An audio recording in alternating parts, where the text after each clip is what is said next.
आपकी जरूरत का सब कुछ अवेलेबल है, आपके लालच के लिए यहां पर जगह नहीं है। कोई जगह नहीं। लालच का तो कोई अंत है नहीं, वो तो मैंने आपको बता ही दिया।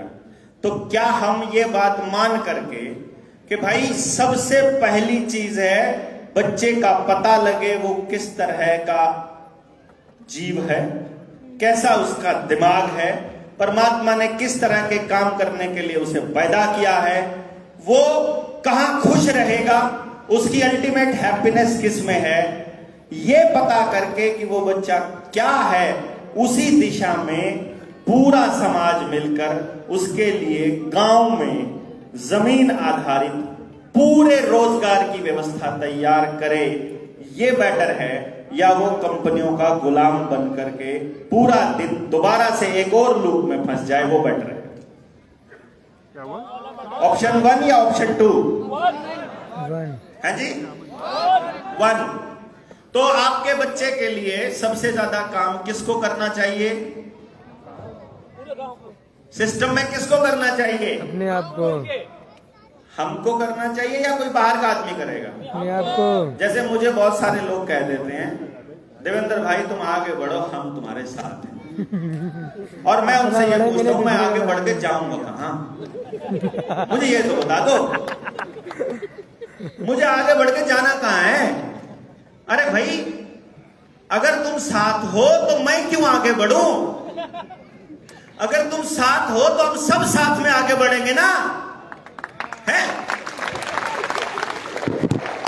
नहीं समझे? भावनाएं जुड़ जाती हैं जब लोग सपोर्ट करने लग जाते हैं और आपकी तरह अपने घर से अपना तेल पानी समय फूंक कर आने लग जाते हैं, वो भी वर्किंग डे में। उस टाइम पर आदमी के अंदर एक अलग किस्म का, तो क्या हम कर पाएंगे? तो मालूम पड़ता है कुछ भी नहीं कर पाएंगे, क्योंकि बच्चे आपके हैं और उस पर काम ग्राउंड लेवल पर होना है, और ग्राउंड लेवल पर काम बिना समझ के नहीं होगा, और समझ एक दिन में नहीं आती है, समझ के लिए सालों साल लगते हैं, और कई बार तो ये समझ आने में मुझे मालूम है 14 साल लगते हैं, पूरे जीवन खो जाता है यही समझ। और इसीलिए मैंने ये देखा, मैंने ये सोचा कि सचमुच यदि हम समझ पर काम करना चाहते हैं तो भैया जब तक मैं ये कह रहा हूं, आज हम यहां से एक बहुत बड़ी अनाउंसमेंट करेंगे अपने टीम 1000 के लिए, और जब तक अपने गांव में हर माँ बाप तक ये बात नहीं चली जाएगी, तब तक ये मान के चलिएगा कि बदलाव संभव नहीं है। हर माँ बाप का मतलब ये है कि आपको बात हर पेरेंट से करनी पड़ेगी। गांव में अगर 1000 घर हैं, उनमें अगर 2000 पेरेंट हैं, मम्मी और पापा, तो भैया आपको 2000 के 2000 से करने पड़ेंगे, क्योंकि नाव है ना, नाव, हमको अपने बच्चों को पार उतारना, एक नाव में हम उसको बिठा रहे हैं, उस नाव में एक छोटा सा सुराख पूरी नाव को डुबोएगा। गांव में एक नशेड़ी अगली बार दूसरा नशेड़ी तैयार करेगा, और उसके बाद पूरी नशेड़ियों की खेप तैयार करेगा। एक अपराधी पूरे गांव को अपराधी बनाने की दिशा में काम करेगा। क्यों? क्योंकि उसको उन सब चीजों से लाभ हो रहा है। हम जैसे लोगों को नुकसान होता है ऐसा काम करने से। अगर आपसे पैसा ना मांगे तो हमारे कार्यक्रम नहीं होते, पैसा मांगे तो साला दान खा रहा है, लोगों के पैसे खा रहा है, अपना धंधा चला रहा है, अपना बिजनेस कर रहा है, ये पंगा। अगर किसी के लिए ना लड़े तो बोलेंगे ये तो मतलब अपना अपना देखता है, किसी के लिए लड़े तो ये बिना मतलब के पंगे लेता है? मतलब ये एक बड़ा पंगा है भाई, बहुत बड़ा पंगा है। और फिर दूसरी प्रॉब्लम क्या है, किस के लिए लड़े? मान लो आप सारे मेरे परिवार का हिस्सा हो जाओ, अगर इधर इनके साथ दिक्कत हो रही है, इधर इनके साथ, इधर इनके साथ, इधर इनके साथ, बताओ मेरे पास जाने के लिए मतलब मैं किसके साथ लगूं, मैं कैसे तय करूंगा? मां कैसे तय करेगी कि अपने कौन से बच्चे का पक्ष ले? मुश्किल है बहुत ज्यादा। इसीलिए हमने ये तय किया कि यदि प्रोग्राम करना है, यदि इस तरह का कार्यक्रम करना है, तो मैं आपके गांव में आकर कुछ भी नहीं कर सकता, बीज बो सकता हूं, खाली बीज बो सकता हूं, मैं अपने गांव में भी नहीं कर सकता, मेरे गांव के लोग भी बैठे हैं यहाँ पर। मैं अपने, इसीलिए कोई भी कितना ही बड़ा नेता बन गया, कितना ही बड़ा कलेक्टर बन गया, कोई कितना ही मंत्री बन गया, मुख्यमंत्री बन गया, वो अपने गांव पर कभी काम नहीं कर पाया ना, कर भी नहीं पाएगा। वो उसका इस्तेमाल कर सकते हैं।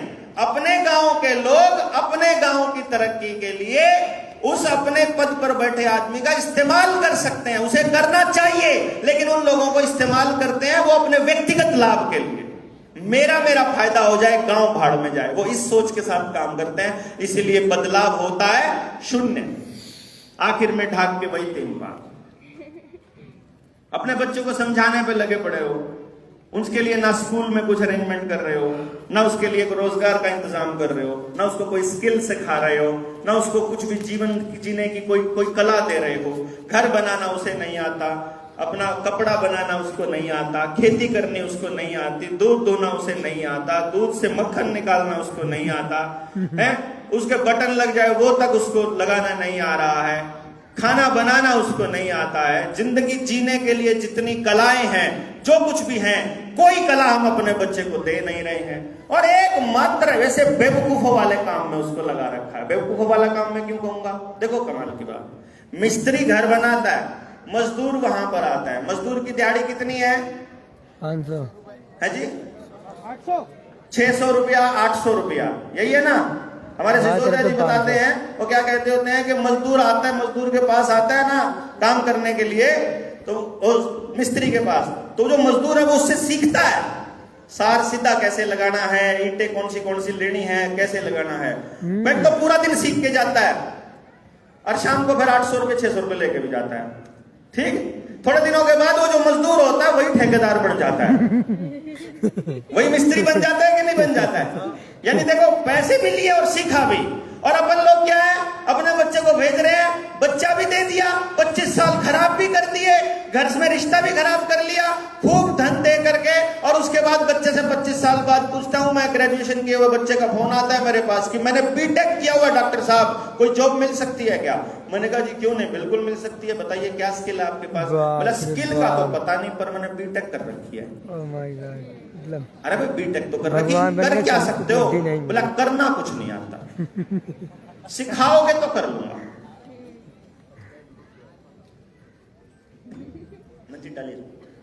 भगवान बन गए, सिखाओगे तो कर लूंगा। स्कूल ने क्या सिखाया, कॉलेज ने क्या सिखाया? कुछ नहीं सिखाया। बीटेक करिए आप में से किसी ने, हाथ खड़ा करिएगा जरा। नहीं, ये जरा हाथ खड़ा कर रहे हैं बीटेक वाले, देखो बीटेक करके फिर प्राइवेट कंपनी में नौकरी किसने करी? इन सब ने करी। अब मैं इनकी हकीकत बताता हूं बेचारों बीटेक वालों की ना। बीटेक वालों का हालत क्या है, इन्होंने, इनकी मम्मी पापाओं ने कोचिंग दी, इनको दिलाई, मेहनत करी, इन्होंने किसी पोजीशन पर पहुंच गए, इनका बीटेक में एडमिशन हुआ कॉलेज में, सोचा चलो इसमें नहीं हो, चलो इसमें हो जाए, कोई बात नहीं, वो कर लिया। डिग्री करी, डिग्री पे टाइम लगाने के बाद क्या हुआ एंड में मालूम है आपको? जब डिग्री करके अपने कागज लेके कंपनी में इंटरव्यू में लेकर के गए, और जब कंपनी में बंदों का सिलेक्शन हो गया, देखो सिलेक्शन होने के बाद फिर इनकी ट्रेनिंग होती है, और ट्रेनिंग में एचआर आती है, एक लड़की या फिर कोई लड़का, और मोस्टली वो टकला होता है, और वो आता है ना ट्रेनिंग वाला, और वो ऐसे खड़ा होकर के वो सबसे पहले क्या कहता है, सुनो जितने मर्जी नंबर आए हो, जिस मर्जी कॉलेज से हो, कुछ भी आता हो कुछ भी ना आता हो, सब भूल जाओ, अब हम सिखाएंगे करना क्या है। होता है जी? हाँ जी बीटेक वालों, हाथ खड़ा करके मेरे को समर्थन तो दे दो कि ठीक कह रहा हूं। ऐसा ही है ना, मतलब वो क्या कह रहे हैं, सब कुछ भूल जाओ जो आज तक सीखा है। तो भैया 25 साल झक मारने गए थे क्या? जब भूल कर ही कुछ करना है। एक हमारे साथी है, एसटीएल है, कुर्बान अली है क्या इधर? कुर्बान है क्या? बाहर है। उसने आईटीआई कर रखी है, और वो किसी वो कॉकरोच वाली चॉकलेट बनाने का काम करता है, ठीक है, और चॉकलेट वाली कंपनी में काम करता है वो। और वो बताता होता है, कहता है मैं जिस पोस्ट पे हूं ना, मैं वहां मेरे अंडर जो काम करने आते हैं वो एमटेक और पीएचडी और बीटेक करे हुए बंदे आते हैं। बड़ी दुर्दशा है भाई। वो मतलब बीटेक करके आ जाते हैं, उनको कागजी ज्ञान तो है, लेकिन प्रैक्टिकल करने के लिए उनको गुरुजी मुझे ही बोलना पड़ता है। नमस्ते। बात समझ आई आपको? अब बताइए, जीवन में इंपॉर्टेंट डिग्री है या समझ है? समझ। जरा गौर से बताइए, समझ है या डिग्री? समझ। समझ। नौकरी है या रोजगार? पैसा मिलना चाहिए कि काम मिलना चाहिए? पद ज्यादा कि इज्जत ज्यादा? इज्जत। तो इज्जत के लिए काम करना सिखाना है बच्चे को कि पद के लिए करना सिखाना है? किसी के लिए नहीं। इज्जत के लिए करोगे तो इज्जत सिर्फ एक चीज में मिलेगी, और वो है डिग्निटी और सच्चाई। तो सच बोलना सिखाया है कभी? अगर सच बोलना सिखा लोगे ना तो मास्टर का सिर फोड़ के आएगा बच्चा रोज की रोज। अगर सच बोलना सिखा दोगे तो सारे स्कूल बंद हो जाएंगे, सारे प्राइवेट स्कूल बंद हो जाएंगे, सारे टीचर पिटेंगे, सारे नेता पिटेंगे, सारे पुलिस वाले पिटेंगे, सारे डॉक्टर पिटेंगे, अगर सच बोलना सीख लिया। और इज्जत केवल सच से मिलेगी, केवल सच से। कोई दूसरी कोई चीज नहीं है जो आपको इज्जत दिला देगी, क्योंकि डिग्निटी से बोल पाओगे यहां खड़ा होकर के, मैं भीख मांग सकता हूं आपसे, कोई दिक्कत नहीं है, क्योंकि मैं समाज के लिए, मैं अपने घर में अपना कमाया हुआ पैसा मेरे बच्चों के लिए कमाता हूं। मैं सोसाइटी पे लगाने के लिए नहीं कमाता। सोसाइटी पे लगाऊंगा तो कल को प्रॉफिट चाहिएगा। अगर आज 1 करोड़ रुपया खर्च कर दिया तो कल को 10 करोड़ कमाने पड़ेंगे। मैं नहीं करता भाई ये काम, ना मैं समाज का पैसा अपने घर लेकर जाऊंगा, क्योंकि फिर मैं यहां खड़ा होकर के दोबारा नहीं मांग पाऊंगा। एक बार 10 करोड़, 20 करोड़, 50 करोड़ कमा लूंगा, 100 करोड़ कमा लूंगा। अरे भैया, मैं नहीं कमाना चाहता, मैं कमाना चाहता हूं 140 करोड़ लोगों से सबसे रोज का 1 रुपया, 140 करोड़ रुपया रोज एक कमाना चाहता हूं मैं ये सब चीजों में नहीं पड़ता। इसलिए हम ये कहते हैं अपन छोटा खेल नहीं खेलेंगे, हम छोटा काम नहीं करेंगे, हम छोटी चीज पे बात नहीं करेंगे। हमको हर आदमी से, अभी मैं आपको बता देता हूं एक बड़ी चीज, 1000 लोग तैयार किए हमने, लोग तैयार किए थे 5000। मैंने अपने सभी साथियों को एक बात कही थी, 3 साल लगते हैं किसी भी आदमी को परखने के लिए। 3 साल में आप सबको मेरा पता चल जाएगा मैं कितने पानी में हूं, मुझे आपका पता चल जाएगा साथ में काम करते हुए कितने पानी में हो। जिन्होंने अपने समाज पर काम किया है, जिन पर हमने भरोसा किया या जिन्होंने हम पर भरोसा किया, हमने 1000 लोगों की लिस्ट तैयार की है। हमारी पहली लिस्ट है ये 140 करोड़ लोगों में से 1000 लोग जो जनता सरकार मोर्चा की नींव बनने वाले हैं। इन 1000 लोगों के बच्चों को हम इस सच्चाई वाले रास्ते पर चलने के लिए तैयार करेंगे। ये हमारा पहला कदम है। इन 1000 लोगों की अभी मीटिंग होनी है, उनमें से 3, 4, 5 जितने हैं वो निकलने हैं। 945 लोग अभी फाइनल है, 55 लोगों की लिस्ट अभी बननी, लिस्ट पड़ी है लंबी, उसमें से छांटने हैं, इधर से निकालने हैं।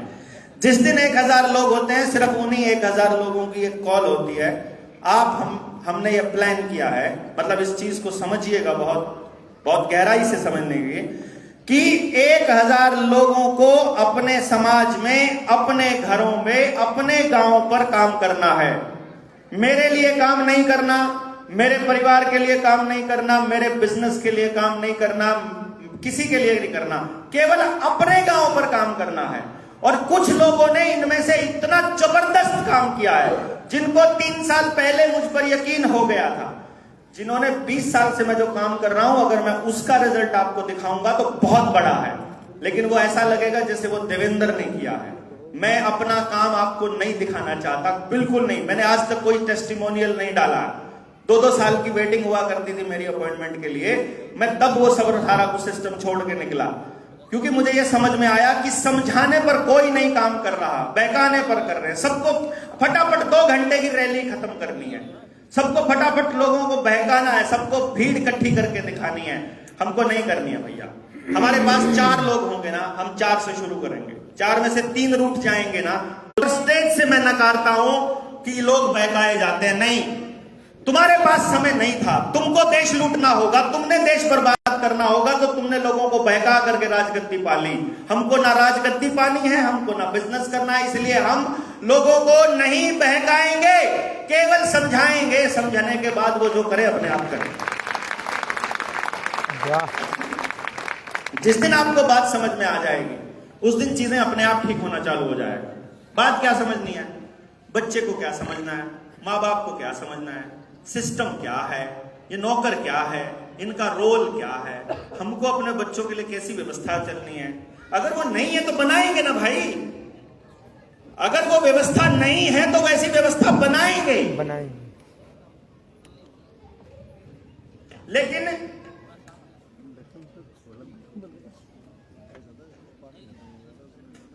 ये बात समझ में आ गई है। एक बात मैं आपको बता रहा हूं, एक बात मुझे बहुत क्लियर समझ में आ गई है। जो सिस्टम में बैठा है वो आपके हिसाब से काम नहीं करेगा। आप पूरी जिंदगी डिमांड मांगते रहोगे। हमारे स्कूल में टीचर्स नहीं है, हमारे यहां अस्पताल में डॉक्टर नहीं है, हमारे यहां पर ये ठीक नहीं है, हमारे यहां पर ये ठीक नहीं है। क्यों?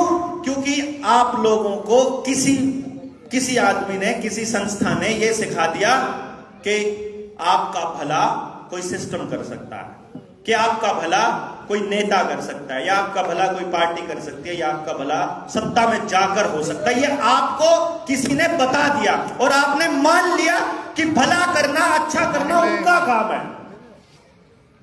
और हम ये भूल गए कि ये उनका काम नहीं है भाई, उनके पास समय नहीं है। आपकी एक एक प्रॉब्लम को सॉल्व करने का समय मेरे पास, किसी के, मेरे छोड़िए यार, आपके पास है क्या लोगों की प्रॉब्लम सुनने लोगों? नहीं है। मैं आपका फोन नंबर देता हूं जनता सरकार मोर्चा के नाम पर, आज यहां से कॉल करता हूं कि जिनको प्रॉब्लम हो सुन लेना। सुन सकोगे क्या? नहीं, सुन नहीं सकते। 2 सुनने के लिए लगा दोगे और कॉल आने लग जाएगी, 4 लगाओगे और आ जाएंगी, 10 लगाओगे और आ जाएंगी, 50 लगाओगे और आ जाएंगी, 50,000 सुनने वाले लगा दोगे तो रोज शाम को 8 बजे वैसे ही पोगो मार के कॉल करने वाले आ जाएंगे। फिर छोड़ेगा नहीं आपको। इसलिए आपका भला आपके अलावा कोई नहीं कर सकता। आपके बच्चे का भला आपके बच्चे के अलावा कोई नहीं कर सकता। आपके अलावा कोई नहीं कर सकता। तो मतलब ये हो गया कि हमने अपने बच्चे को अपना भला करने के लायक बनाना है, ना कि उसके लिए सुरक्षा का चक्र घेरा बनाकर उसको कुछ करना ही नहीं दे। हमको उसको सुरक्षा प्रदान अवश्य करनी है, उसको कोई नुकसान ना हो ये अवश्य ध्यान देना है, परंतु लायक उसको बनाना पड़ेगा। जिस टाइम कोरोना चल रहा था ना, हॉस्टल में पढ़ता था मेरा बच्चा, तो मैंने उसको बिल्कुल स्पष्ट बोल के रखा था कि अगर टीचर जबरदस्ती टेस्ट करे या वैक्सीन लगाए ना, बेशक ईंट मार के सिर फाड़ दियो, कोई चक्कर नहीं, कोई चक्कर नहीं है। डरना नहीं है। सर्टिफिकेट के लिए जिंदगी नहीं देंगे हम, अपना शरीर ऐसे नहीं सौंपेंगे किसी भी चीज के लिए। सर्टिफिकेट मुझे डिफाइन नहीं करता है, मैं अभी आग लगा दूं सारे सर्टिफिकेटों को, क्या है? और हम लोग तो दोनों में अभी भी थे ही, बढ़िया वाली नौकरी पर, मास्टर वाली नौकरी, शाम को प्रॉपर्टी डीलिंग का काम भी कर सकते थे, कोचिंग सेंटर भी खोल सकते थे, ऑनलाइन पढ़ाता था यूके, यूएस, शिकागो, लंदन, वो भी कर सकते थे, आज भी कर सकते हैं। आज भी कोचिंग के लिए इनमें से कहूंगा आपके बच्चों को ऐसा ऐसा तैयार कर दूंगा तो कितने सारे एडमिशन आ जाएंगे। कितने आ जाएंगे एडमिशन बताओ जरा, बहुत आ जाएंगे के लिए करेंगे ना, 1000 एक मानस तो कर ही देंगे। एक बच्चे की फीस 5 लाख रुपए है और सब दे देंगे। मैंने मजदूरी करने वाले आदमी को भी देखा, नहीं चाहिए भाई, कुछ नहीं कर सकते। हमने करके देख लिया चंडीगढ़ में, मैंने देखा कि इससे सिर्फ चंद लोगों का होगा और उन लोगों को कभी यह भरोसा नहीं होगा कि मेरा बच्चा लायक था। अरे आपका बच्चा लायक था तो ही तो कर पाया ना, अब समझ नहीं रहे। और जो बच्चा लायक नहीं है, ऐसे बच्चे को परमात्मा पैदा ही नहीं करता, वो पैदा ही नहीं हुआ, स्वाभाविक है। लेकिन सिस्टम कह रहा है कि हम सब नालायक। सिस्टम तो यही कह रहा है ना अपने को कि हम सब नालायक। पर हमको इस पूरे सिस्टम को यह बताना है कि नहीं, अब कुछ चुनिंदा लोग आए। ये जो हमारी 1000 की लिस्ट होगी, मैं यहां पब्लिकली एक ऑफर आप लोगों को दे रहा हूं कि अगली लिस्ट ये तैयार करनी है अपने को। पहले ईमानदार 1000 लोग जो अपने अपने गांव पर काम करेंगे, कोई जबरदस्ती सिस्टम वाला कब्जा करवाने आ रहा है, किसी गरीब का घर लूटने आ रहा है, किसी के साथ गलत हो रहा है, स्कूल में आंगनबाड़ी वर्कर किसी बच्चे को, आशा वर्कर किसी बच्चे को जबरदस्ती टीके लगा रही है, मास्टर जी किसी बच्चे को टीके लगा रहा है, अगर ऑनलाइन चढ़ाने की धमकी दे रहा है, अगर ऑनलाइन के बिना काम नहीं कर रहा है, तो भैया आप जैसे मर्जी संवैधानिक तरीके से, कुदरती तरीके से, किसी को मारना पीटना नहीं है, ठीक है। मैं नहीं कहूंगा ना स्टेज से, बाकी हो जाए तो मतलब मैं नहीं कहूंगा, मारना पीटना बिल्कुल नहीं है, पर मैं आपके गुस्से का चौकीदार बिल्कुल नहीं हूं, ठीक है। रुक जा एक कलाम में करो। ये जो लोग हैं, जो 1000 लोग, अगर ये सोसाइटी का काम करते हुए, अच्छा मुझे बताइए 100 रुपए ज्यादा होते हैं क्या? 100 रुपए महीना ज्यादा होता है क्या? नहीं होता है। तो यदि मैं ये कहूं कि अगर समाज का काम करते हुए इन 1000 लोगों में से कोई एक आदमी समाज के लिए लड़ते हुए जेल चला जाए, तो जेल से बाहर आने पर उसको 1 लाख रुपए की माला डाली जाए तो कैसा रहे? बढ़िया। यानी आपके 100 रुपए में 1 लाख बनता है कि नहीं? ये 1000 आदमी अपनी जिम्मेदारी लेंगे कि जिसको भी हो जाए। अगर आपने जैसे सोनम वांगचुक के साथ किया, उन्होंने उनको बंद बाहर रहकर अलग कानून बनाने थे, वहां कलेक्टर सेट करना था, वहां अधिकारी सेट करने थे, वहां गेम बजाना था, सोनम वांगचुक के साथ वाले मैनेज करने थे, इसलिए सोनम को अंदर रखा। अंदर रखने के बाद में अब वहां से जब वो पता लग गया कि अब सोनम के आंदोलन को कैसे कैसे हम खा सकते हैं, वो सारी तैयारियां करने के बाद अब सोनम वांगचुक को बाहर कर दिया, ठीक है।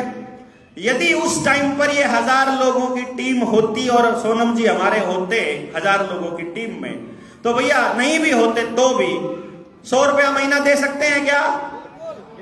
अगर एनएसए में, एनएसए जो ये कानून बना रखा ना, यूएपीए जैसा बहुत गंदा सा कानून, या कोई ऐसा कानून बना करके देशद्रोह के मामले में और आपको जमानत ना दे और 1 महीने से ज्यादा अगर अंदर रख रहे हैं, और इस तरह की कोई धाराएं लगा दी है समाज पर काम करने वालों पर, जो कि लगती हैं नॉर्मली 360 जैसी धाराएं, तो हर महीने हम लोग 100 रुपए देंगे, मतलब हर महीने 1 लाख रुपया महीना घर पहुंचता रहेगा।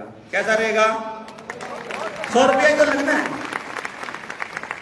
और हम टास्क देंगे अपने गांव पर काम करने वाले, अगर कोई पुलिस में काम करने वाला लो आदमी, अगर कोई सिस्टम में काम करने वाला आदमी, कोई डॉक्टर, कोई मास्टर, कोई फौजी अपने सिस्टम के अंदर की कमियों को पब्लिक को बताता है और अनुशासनहीनता में अगर उसको बाहर कर दिया जाता है, तो 1 लाख रुपया महीना हम देंगे, यदि वो हमारे इस 1000 की टीम में शामिल है।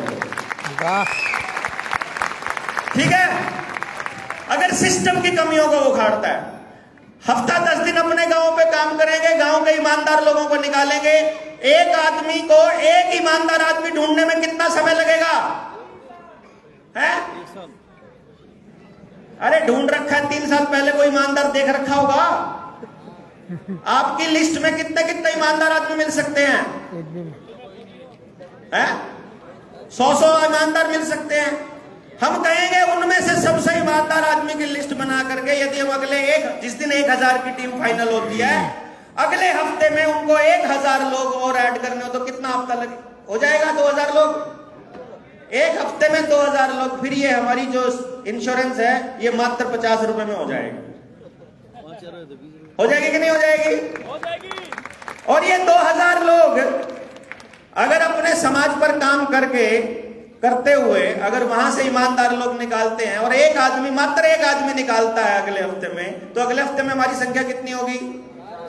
4000 लोग होगी। 4000 लोगों में हमारी यही जो इंश्योरेंस है 25 रुपए में हो जाएगी। हो जाएगी कि नहीं हो जाएगी?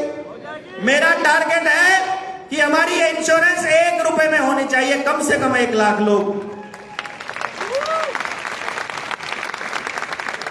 अगर 1 लाख ईमानदार लोग, क्योंकि इस ताल कटोरा के बाद जब हमारा नेक्स्ट होगा, तो IGI है हमारा यहाँ दिल्ली के अंदर सेमिनार के लिए, अगला 25,000 की स्ट्रेंथ है। जिस दिन वहां 25,000 इकट्ठे होते हैं, उसके बाद अगला हमारा मोतीलाल नेहरू है। मोतीलाल नेहरू स्टेडियम की 50,000 की स्ट्रेंथ है। आपने जिस दिन 50,000 स्टेडियम वो ईमानदार लोगों का भर दिया, जिस दिन वो गिने चुने लोग, ये सारे के सारे आपस के कांटेक्ट के लोग हैं, कोई भी ऐसे लोग नहीं है कि भैया बुलाए हुए या मतलब पैसे दिए हुए, हमने किसी को कोई लालच देकर यहाँ नहीं बुलाया। नहीं। अब आप सोच कर देखिए, सिस्टम में फंसा आदमी है। अब हो गया आपके ऊपर, हमारे कुछ साथियों को अभी पीछे पलवल पुलिस ने जेल में डाला था, 20 साथियों को। उससे पहले कुछ साथियों को इधर फतेहाबाद में, इधर ये लोग बैठे हुए हैं संधू साहब, इधर इनको डाला था। अगर हमारे पास सिस्टम बना होता तो ना तो इनको वकील का खर्चा एक तो घर से लगना था है, और जेल जाने के बाद अगर सारे लोग मिलकर के लाख रुपया देते हैं तो कौन काम करेगा? बेरोजगार आदमी। 10 दिन नहीं तो तनख्वाह होगी जो 10,000 रुपये में नौकरी करता है। हो नहीं गई क्या? अपने समाज के लिए काम करो, सर्टिफिकेट समाज अपने आप दे देगा। और इस बात को ध्यान में रखते हुए हमने ये कहा कि भैया आप अपने समाज पर काम करो, हम काम करते हैं तुम्हारे बच्चों पर। तो इन 1000 लोगों के बच्चों की गारंटी हमारा शिष्य कुल लेगा, जिस पर यात्रा हम इस साल शुरू करने वाले हैं कि तुम्हारे बच्चों की गारंटी हम ले रहे हैं, तुम अपने समाज को संभालो। पॉसिबल है?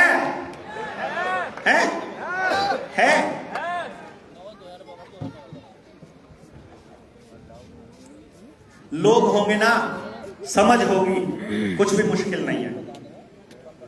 हमने एक यात्रा शुरू करनी है। यात्रा शुरू करेंगे, पूरे हरियाणा के हर गांव तक जाएंगे हम। हर गांव मतलब जिस जगह पर हम हैं आसपास के 10 गांव में इनविटेशन देकर के वहां बुलाएंगे। हर गांव से 2 बच्चे लेने हैं, 2 बच्चे। हमारे पूरे हरियाणा में 6713 गांव हैं, हम 7000 गांव मानकर चल रहे हैं। 14,000 बच्चों से एक शिष्य कुल शुरू करेंगे और अगले इस साल उस पर शुरू करना है काम, और अगले साल के एंड तक वो तैयार कर देना है। ये टारगेट हमने लिया 14,000 बच्चों से। शिष्य कुल की खासियत क्या है? शिष्य कुल की खासियत यह है, जो बच्चा वहां पढ़ेगा, जो 12वीं छोड़कर चला जाएगा, 12वीं में पास करके या ग्रेजुएशन यूनिवर्सिटी लेवल का बहुत बड़े लेवल का बनेगा, उसको छोड़कर जब जाएगा तो वो निकल जाएगा। जिस दिन वो दाखला लेगा वो बच्चा उस इंस्टीट्यूशन का मालिक होगा। 14,000 के 14,000 बच्चे मालिकाना हक रखेंगे उस इंस्टीट्यूशन का, जिसको ना कभी कोई संस्था एडिड बना पाएगी, जिसको ना कोई सरकार कभी भी सरकारी बना पाएगी। जो समाज का होगा, समाज जाग रहा होगा, समाज काम करेगा तो इंस्टीट्यूशन चलेगा, नहीं तो खंडर हो जाएगा। पुरानी बहुत सारी संस्थाएं खंडर हो गई हैं, कोई बात नहीं, लेकिन उसको सिस्टम को नहीं देंगे हम, वो बच्चों का मालिकाना हक रहेगा। और उस सिस्टम की सबसे बड़ी खासियत क्या रहेगी कि भैया हर बच्चा जो इस इंस्टीट्यूशन में पढ़ेगा, हर बच्चे को 100% एम्प्लॉयमेंट वाला एजुकेशन देना और समाज में स्थापित करना, इसकी गारंटी संस्थान की होगी। माँ बाप ने उसके लिए कुछ नहीं करना, बच्चे के लिए कुछ नहीं करना, लेकिन माँ बाप ने करना है अपने गांव के लिए।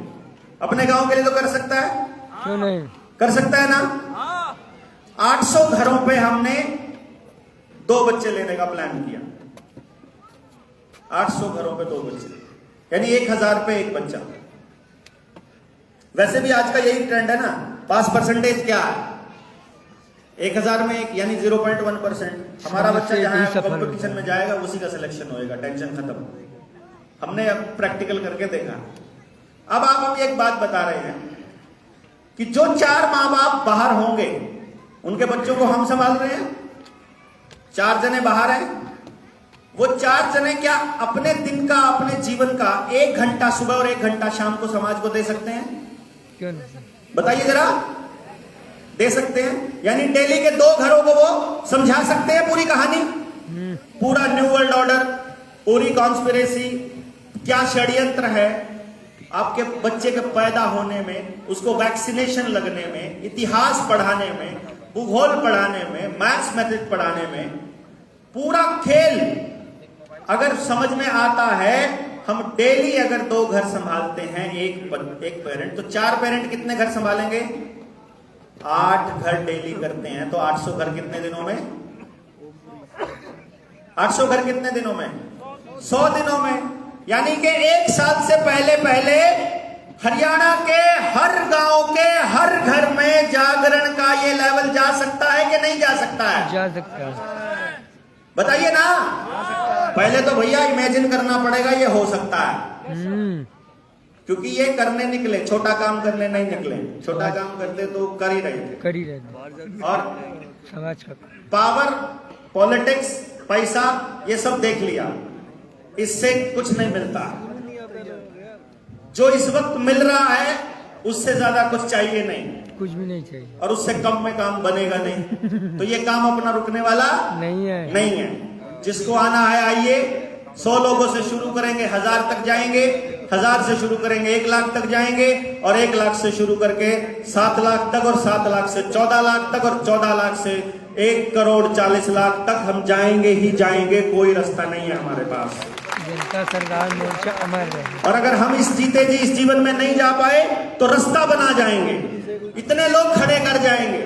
आज मैं आपको यहाँ इस इंस्टीट्यूशन में यहाँ जो बुलाए गए हैं, बाहर गैलरी में हमारे कुछ कलाकार हैं जिनकी मैं बात कर रहा था। मैंने जिन बच्चों को तैयार किया उनमें से एक भी बच्चा मैंने यहाँ नहीं बुलाया हुआ।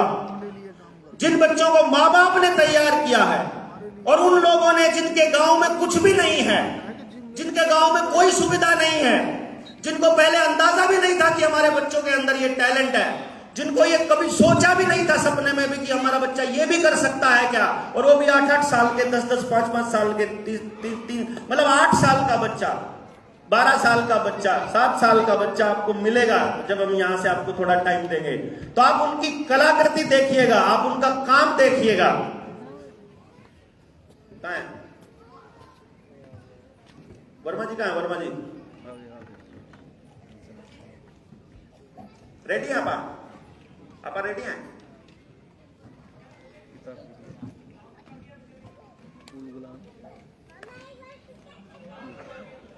जिया और निष्ठा का डांस आपने देखा था? नहीं। कब तक देखा था आपने? किस किस ने देखा? पसंद किस किस को आया? अब मैं आपको बताऊं, 9 के घर में म्यूजिक का माहौल, 9 ने टीवी घर में रखा हुआ, कोई घर में म्यूजिक नहीं बजाता, कोई घर में डांसर नहीं, कोई कुछ नहीं आता। हफ्ते में सिर्फ 1 दिन लेके जाता है बंदा, अपने घर से लेके जाता है, 100 किलोमीटर आना जाना होता है, एक विजिट का 500 रुपया खर्च करता है। मैं उसको ये कहता हूं, अरे तुम 5 पेरेंट होते, 10 पेरेंट, 15 पेरेंट होते इसी टाइप के, तो उस मास्टर जी को गांव में ना बुला लेते क्या? नहीं बुला लेते ना?